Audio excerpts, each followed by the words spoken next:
Assalamualaikum warahmatullahi wabarakatuh. Perkenalkan, nama saya Asep Junaidi, mahasiswa Universitas Nusa Putra, Prodi Manajemen semester 4.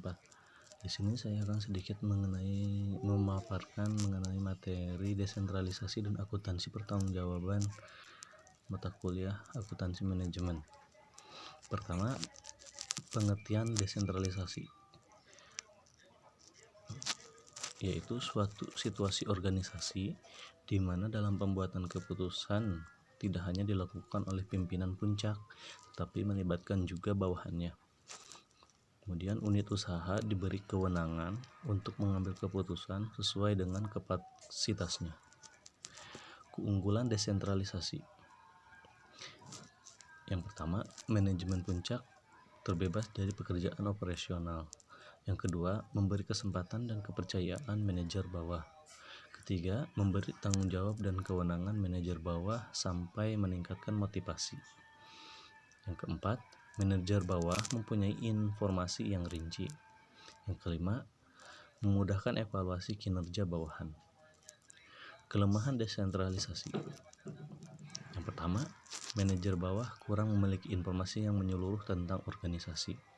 Yang kedua, kurang koordinasi antara manajer bawah. Yang ketiga, manajer bawah mungkin memiliki tujuan yang berbeda-beda. Yang keempat, lebih sulit menyebarkan informasi dan gagasan yang bersifat inovatif. Yang kelima, agar efektif, organisasi harus meyakinkan bahwa pelimpahan wewenang serta ukuran pemanfaatan sumber daya telah didesain dengan seksama sesuai dengan tujuan organisasi. Keenam, akuntansi pertanggungjawaban atau responsibility accounting meliputi penentuan ukuran kinerja yang dapat memotivasi para anggota organisasi untuk bertindak sesuai dengan keinginan organisasi.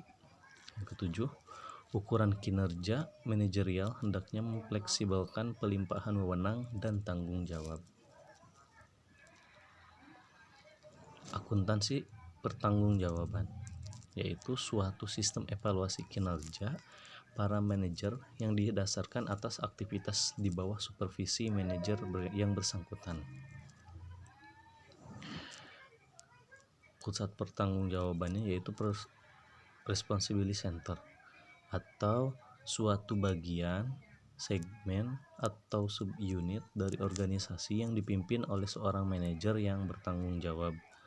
Tentu saja, bagian atau segmen atau subunit tersebut memerlukan pengendalian produksi dan jasa. Definisi pusat pertanggungjawaban yaitu ada suatu kumpulan atau set aktivitas yang dibebankan pada seseorang manajer, sebuah kelompok manajer atau karyawan.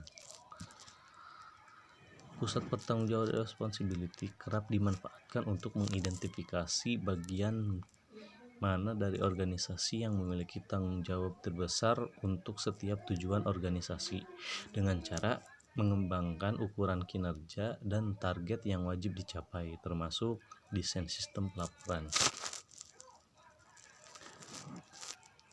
Kemudian, memungkinkan para manajer untuk melakukan negosiasi harga dan kebebasan untuk memutuskan tidak melakukan penjualan internal kerap merupakan keputusan yang paling tidak menguntungkan.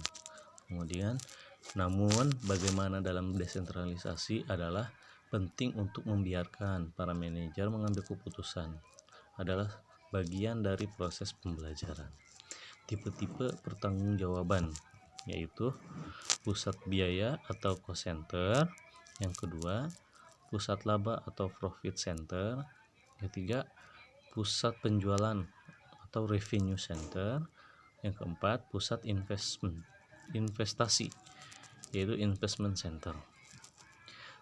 Tipe pusat pertanggungjawaban cost center atau bertanggung jawab hanya atas biaya, kemudian revenue center bertanggung jawab atas penjualan, profit center yang bertanggung jawab atas penjualan beban dan juga laba bersih atau rugi bersih.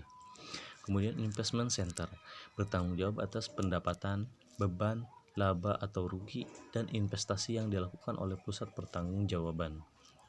Pusat biaya pertanggungjawaban yang menimbulkan biaya namun tidak secara langsung menghasilkan penjualan. Pusat penjualan atau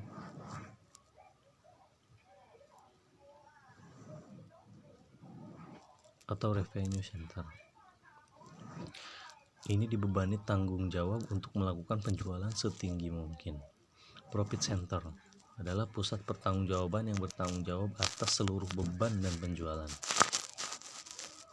Kemudian investment center, yaitu suatu pusat pertanggungjawaban yang bertanggung jawab atas beban penjualan dan juga atas keputusan investasi atas sejumlah dana yang tersedia. Mungkin hanya itu saja yang bisa saya sampaikan mengenai materi desentralisasi dan akuntansi pertanggungjawaban di sesi 15 ini. Kurang lebihnya mohon maaf, wabillahi taufiq wal hidayah. Wassalamualaikum warahmatullahi wabarakatuh.